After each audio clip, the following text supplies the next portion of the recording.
দর্শক মন্ডলী, গতকাল ব্রাদার রাহুল এবং আসাদ নূরের মধ্যে যে বিতর্ক হয়েছে, আমি বিতর্কটার খুব বেশি অংশই দেখেছি এবং সে আলোকে আমি দুটি কথা বলতে চাই। প্রথমেই আমি ব্রাদার রাহুল ভাইকে মোবারকবাদ জানাই যে তাদের মতো তরুণ খুবই প্রয়োজন, ইসলামের জন্য খুবই প্রয়োজন। আমরা যারা অনেক আগে থেকে পড়ালেখা করে এসেছি, আমরা তো তথ্য প্রযুক্তি এইভাবে পাইনি, আর আমরা এগুলিতে এত এক্সপার্ট না। তিনি যে খুব দ্রুত স্লাইড শো দেখিয়ে দলিলগুলো দেখিয়েছেন এবং পয়েন্টে পয়েন্টে তিনি যেভাবে ধরাশায়ী করেছেন, প্রতিটি দলিল যেভাবে তাৎক্ষণিকভাবে সেটিং করা, এটা আসলে একজন এক্সপার্ট তর্কবিদ। শুধু এলেম থাকলে হয় না, এলেমের সাথে কিন্তু হেলেমও লাগে, তা না হলে এলেম কাজে লাগানো যায় না। এই জন্য অনেক বড় বড় আলেম আছে, আসলে তারা বিতর্ক করতে পারে না। তা ব্রাদার রাহুলের মতো আরো কিছু তরুণ দরকার, আরো অনেক তরুণ দরকার।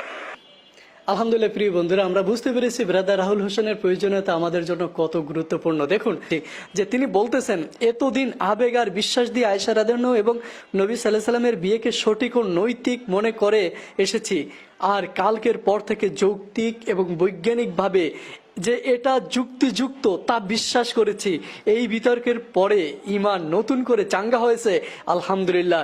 কে কে মন্তব্য করলো এ বিষয়ে ফালতু সময় নষ্ট করার কোনো মানেই হয় না।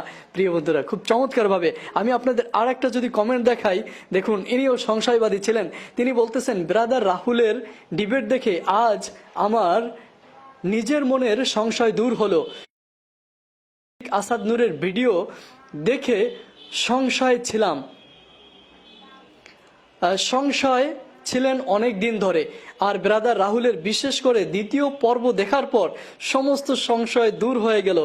সবচেয়ে ভালো লেগেছিল সেই কথা যা আসাদ নূর দাবি করেছিল, বাল্য বিবাহ করলে এই ক্ষতি হয় সেই ক্ষতি হয়।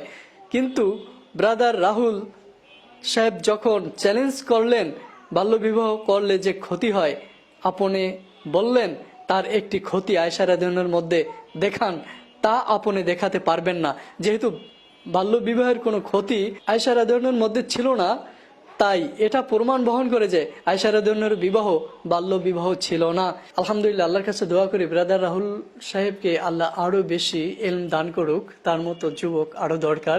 এবং দেখুন যে এই প্রশ্নের মাধ্যমে সত্যি বলতে এই ব্যাপারে যারা সংশয়বাদী ছিল তারা সুস্পষ্টভাবে ধারণা পেয়ে গেছেন, যিনি হলেন সমগ্র মানবের জন্য আদর্শ, তিনি কখনো আদর্শহীন কোনো কর্ম করবেন এটা হতে পারে না। তিনি আসলে চূড়ান্ত মডেল এবং চূড়ান্ত আদর্শ দেখিয়ে গেছেন।